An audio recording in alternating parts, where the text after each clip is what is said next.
agradecer aos músicos, né? O Lucas está aí, fica louco com esse negócio de tocar. Eu vi a família toda, até o Lucas apareceu, que benção.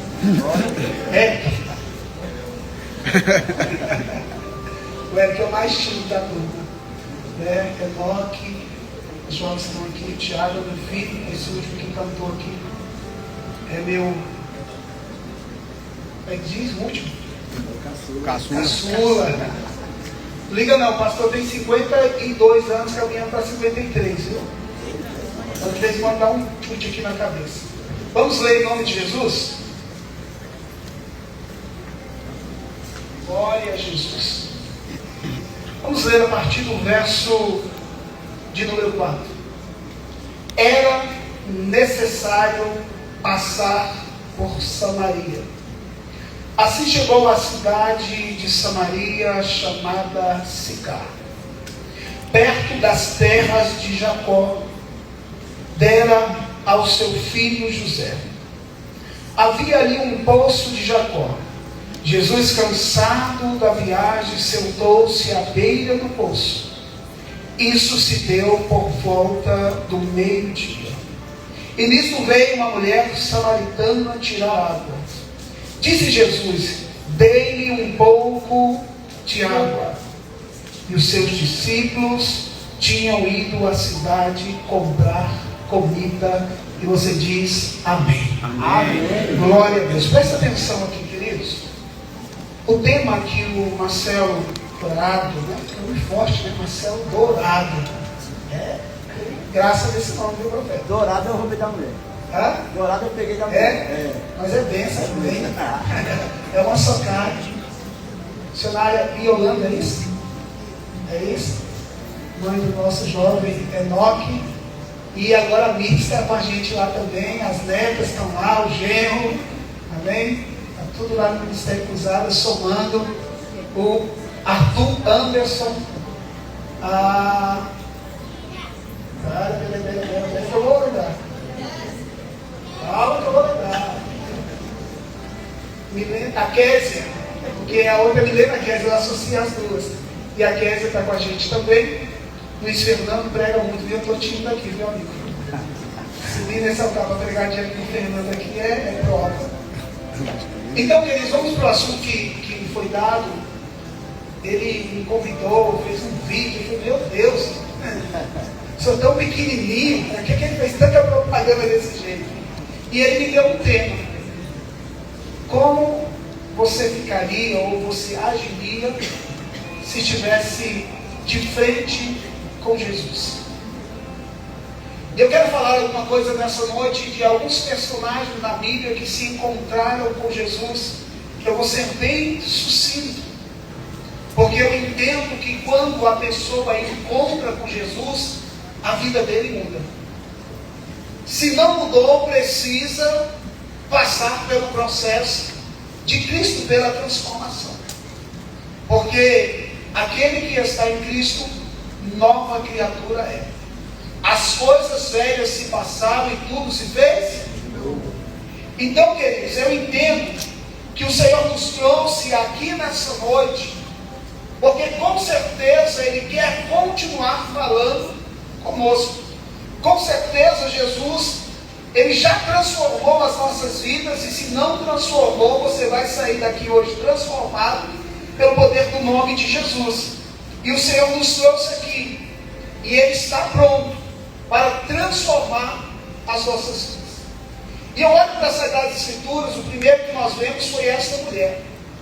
Ela teve uma oportunidade única. A Bíblia diz que ela era marcada pela rejeição. Você conhece a história dela?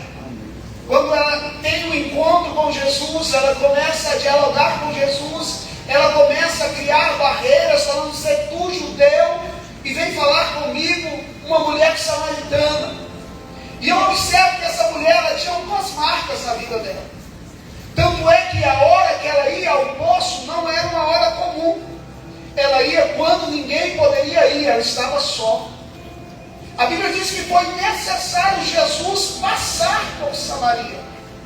Eu quero te dizer nessa noite com muita propriedade: Jesus já está no nosso meio. Ele está passando lá até que ele está aqui. Mas essa mulher sendo marcada pela rejeição, ela por si própria, ela também foi rejeitada pela sociedade, ela foi desprezada.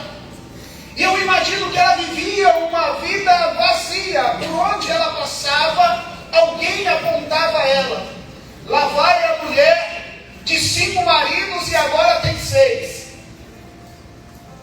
Era legal para essa mulher que já teve 5 homens, vamos dizer 5 casamentos, e ouvir da boca de Jesus que ela já teve 5 e o que ela tem não é dela.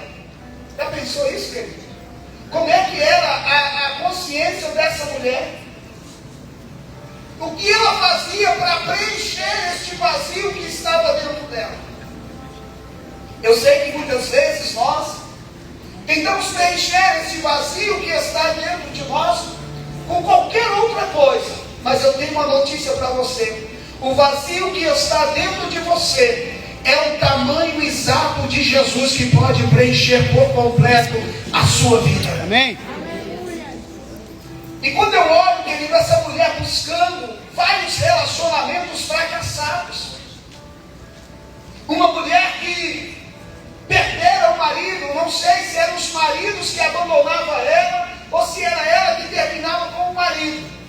Eu sei que essa mulher tentava preencher a sua vida com relacionamento. E muitas vezes a gente entende que quando eu encontro uma pessoa e começo a me relacionar com ela, começo a me encantar por ela, ela está preenchendo o meu vazio. Mas volta a falar, querido, só quem preenche o nosso vazio é Jesus Cristo. Só é quem é capaz de encher a vida de um jovem, a vida de um homem, de uma mulher, chama-se Jesus. Aleluia. Você pode ter os seus relacionamentos, mas o seu primeiro relacionamento tem que ser com Ele, porque é por Ele, para Ele e através dele que foram feitas todas as coisas. E quando essa mulher vai ter um diálogo com Jesus, Jesus pede água para ela. E ela vai falar aquilo que eu já disse. Mas observe, quando Jesus agora oferece água para aquela mulher, e Jesus fez uma palavra profética sobre a vida dela: a água que eu te der, nunca mais você vai sentir sede. Ela apressadamente diz: então me dá dessa água, porque eu não quero voltar aqui. E quando ela diz: me dá dessa água, Jesus oferece essa água viva para ela. A sede que ela tinha fez ela tomar a decisão. E a sede que ela tinha não era de beber água que poderia saciar naquele momento. Ela queria uma água que preenchesse todo o vazio da vida dela. Você sabia que existem muitos jovens que andam enclausulados ou escondidos dentro de um quarto, ou senão a vida dele gira em torno das mídias, das redes sociais? E essa mulher, ela buscava não só saciar a sede física dela, ela queria saciar a fome e a sede que ela tinha, mas era da alma dela. Porque, como eu disse, ela se sentia rejeitada, fracassada, a sociedade não queria mais saber dela. Mas nós observamos, querido, que ela, quando ela vai beber daquela água que Jesus dá a ela, quando Jesus então vai, chama o seu marido. E quando Jesus libera a palavra profética na vida dela, ela vai olhar para Jesus. Até então era um encontro normal. Era um judeu conversando com uma samaritana. Eu imagino que ela nem sabia que era Jesus. Mas quando Jesus revelou algo da vida dela que só ela sabia, ela olhou para ele e disse: vejo que tu és profeta. E ela sai correndo para falar para a cidade, para contar para todo mundo que tinha encontrado um profeta que falou tudo sobre a vida dela. Ei, querido, esconder do seu pai, você pode esconder do pastor, você pode esconder de todo mundo, mas nunca esqueça, tudo é perceptível aos olhos do Senhor. E quando ela sai e vai convidar as pessoas para vir conhecer aquele que revelara a vida dela, ela se torna uma missionária, uma evangelista, uma mulher que quer chamar agora todo mundo para conhecer Jesus. Aí eu pergunto para você, quando nós temos um encontro com Jesus, qual é a nossa atitude? Dessa mulher foi sair correndo, sendo uma evangelista, uma missionária, e contou para todo mundo o que Jesus tinha feito na vida dela. Eu não vou falar igual aquele pregador, cutuca não, mas só dá uma olhadinha para o teu irmão. O que você tem dito de Jesus? Não vou fazer isso muitas vezes, não, eu acho chato. Não. Você tem falado de Jesus? Você tem sido um evangelista ou uma evangelista, falado de Jesus? Será que a tua vida glorifica Jesus? Ei, pastor, para de jogar fardo em mim. Não vou jogar fardo, não.